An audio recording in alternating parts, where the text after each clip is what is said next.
Hello guys, so good evening. Ito na naman tayo. Meron tayo ditong Samsung J Plus. So this is Samsung Galaxy J Plus. So ano yung problema nito? Ang pinaka main problem nito yung LCD. Kung manonotice natin, ayan. Ayan. So nag-half na lang siya. Then touchable pa naman siya. Okay pa naman.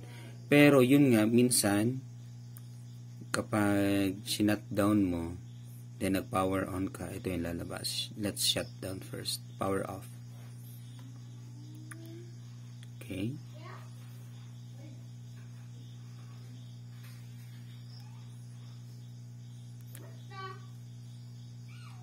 Power on.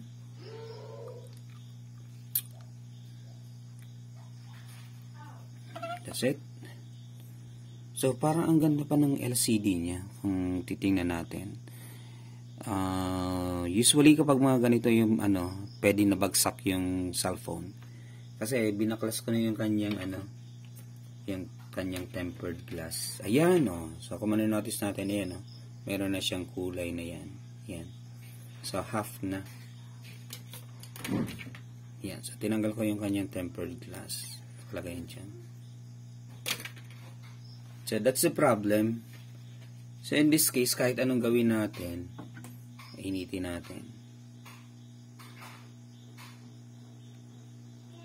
Ayun nawawala pala Ayun. Totoo naman pala. Nawala na Pwede pala yun. Hinat air lang natin. Tingnan nga natin. Ayun, okay na. Natsambahan guys Sige nga.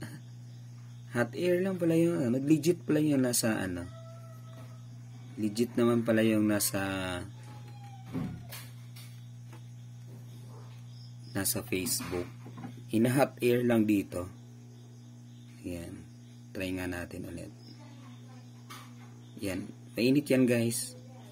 So, hindi mo yan pwedeng stable lang sa isang place. Bagkos paikot-ikutin mo hanggang medyo uminit yung LCD niya. Ayan, medyo mainit-init yung LCD. Sige, try natin ulit. Power off.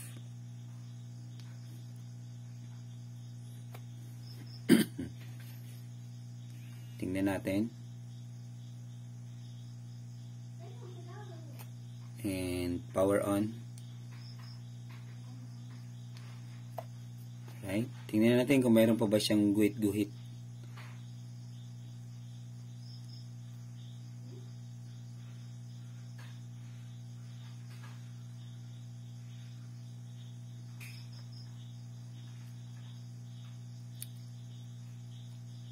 So medyo mahirap tong baklasin guys. Ayun wala na siya. Wala na nakalagay dito yung guhit-guhit pa ganun. Wala na Ayan, parang effective So nadadala pala talaga 'yan paminsan-minsan doon.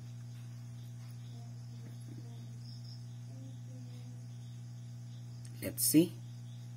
Pero ang tagal lang mag-load Ayun. Diba? So, okay na. Okay na siya. Phone is starting. Ang bilis Okay, effective naman pala. So, ito pati binaklas ko na yung LCD niya. Actually, napakahirap baklasin ito. So, napakahirap baklasin ito. Hindi mo yan matatanggal dito. Kasi itong frame na to, kailangan mo munang tanggalin yung kanyang LCD bago mo matanggal yung kanyang frame. Kung yung problema is battery. Ayun So, kailangan mo munang baklasin. So, 50-50 yan So, kapag hindi mo siya iningatan, pwedeng masira yung LCD kapag battery yung problema. So, ito, binaklas ko na siya gamit nga yung hot air. So, hinat air ko lang yan dyan paikot. Then, ayun. Dinahandahan ko siya ng yan. Hanggang sa nabungkal ko na siya guys. So daan-daan lang ito kasi kailangan iingatan mo lang talaga siya. Ayan. So ganun yung setup niya. Samsung Galaxy J Plus. Yung mga Samsung ang mga Samsung Galaxy ganito yung palagi yung setup niya. Then ito yung connection ng LCD. Yan. So, maghahanap na nga sana ako via ano. So, tingnan natin. Ayun pa din. Ayun, oh. Ganun pa din. So, papalitan na talaga. Papalitan na talaga tong LCD ito. Ayun, oh. Nag-ano pa din, oh. Minsan bumabalik, minsan hindi. So, much better na palitan na lang natin to. Pero effective naman, oh. Okay na naman. Diba? Okay na naman siya. Ayan, balik natin. Okay nga.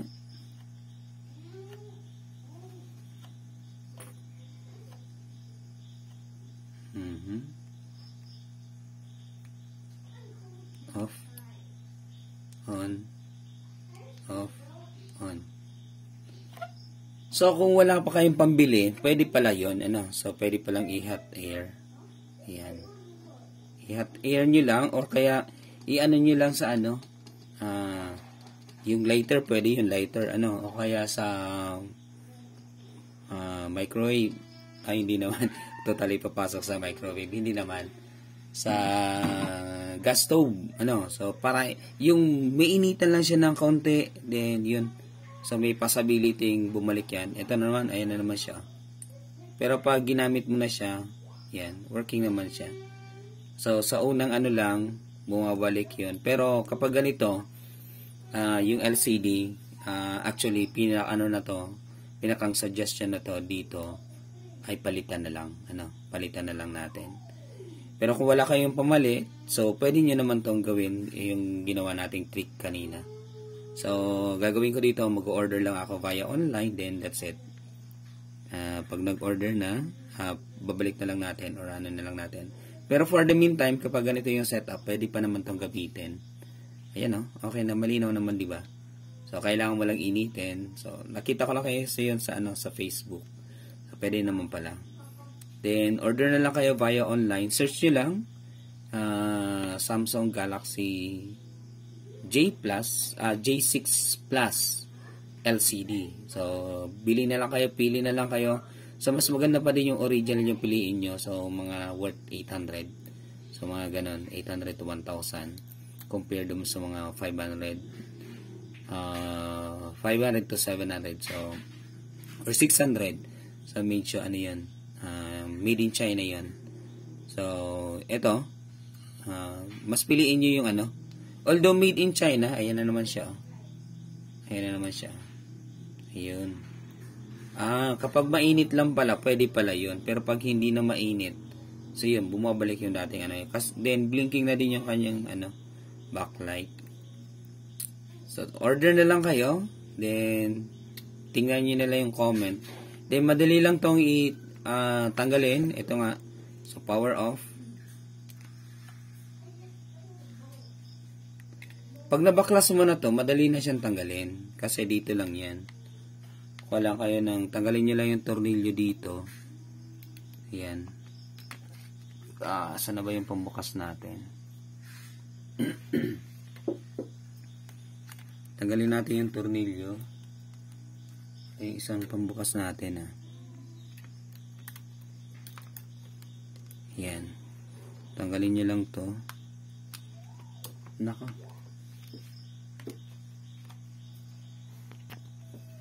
So, ito siya. Tanggalin lang natin to.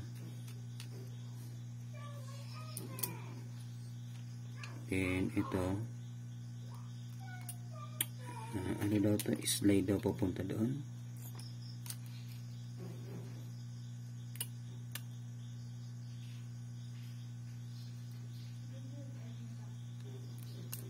Alright. Yan. Then, ito. Ayan lang yung babaklasin nyo. Then, yan. So, hanap na lang kayo. So, dapat kapareho nito mismo. Ano? So, tingnan nyo yung, kapag bibili kayo via online, tingnan nyo yung setup nito. Kung nakaganyan ba siya. Then, number 1 na titingnan ninyo, palagi yung kanyang model. So, pag may nakalagay doon, Samsung Galaxy J6, Samsung Galaxy J6 Plus, J4, J4 Plus, J10, pwede yun. Ibig sabihin, compatible yun. Then, isa pa din sa titingnan nyo yung itaas. Ito. So, tingnan nyo yung mga butas na yan. Yan. Tingnan nyo yan lahat. So, dapat i-compare mo dun sa bibilhin mong LCD. Then, yan. Pwede mo na siyang palitan. Then, pili na lang kayo or bili na lang kayo na may kasama na siyang paste. Ano? Para paglagay nyo. Then, madali lang. So, ipipaste nyo lang naman yan dyan. Lalagyan nyo ng paste. Balik dyan. Then, lalapat nyo na to. Then, that's it. Before that, lilinisin nyo muna to, guys. Yan, lilinisin nyo muna yan dyan. Tatanggalin nyo muna yung kanyang, yung mga dating paste. Ayan. Tatanggalin, lilinisin nyo muna para at least lapat na lapat siya. Okay? So, ganun lang siya kadali. Wala naman pala itong ito pala. Kahit pala hindi na natin tanggalin yung tornilyo kasi yun nga, tatanggalin mo lahat ng tornilyo kung ang papalitan mo ay battery or yung kanyang kung may problema siya sa kanyang charging port. So, diyan talaga babaklasin mo yung lahat. Hindi mo to basta-basta mababaklas kung hindi mo to tanggalin yung mga tornilyo dyan. Right? So, sana may natutunan tayo sa video na to. Then, pagbalik naman, for example, ito na yung bago. So, balik nyo lang, ganyan lang. So, daan-dahan lang ha. Then, balik nyo na yung kanyang cover. Yan. Protection cover. Yan, that's it. Then, yun. Lagyan nyo muna ng paste, then ilapat nyo na. Then, lagyan nyo ng tape. Hayaan nyo lang within 5 minutes, then, okay na yan. Right? Yan, Samsung Galaxy J Plus. Tingnan nyo na lang yung model. Yan, thank you so much. This is Richard Kotek, Alalta Marino. Peace out, guys. Alright.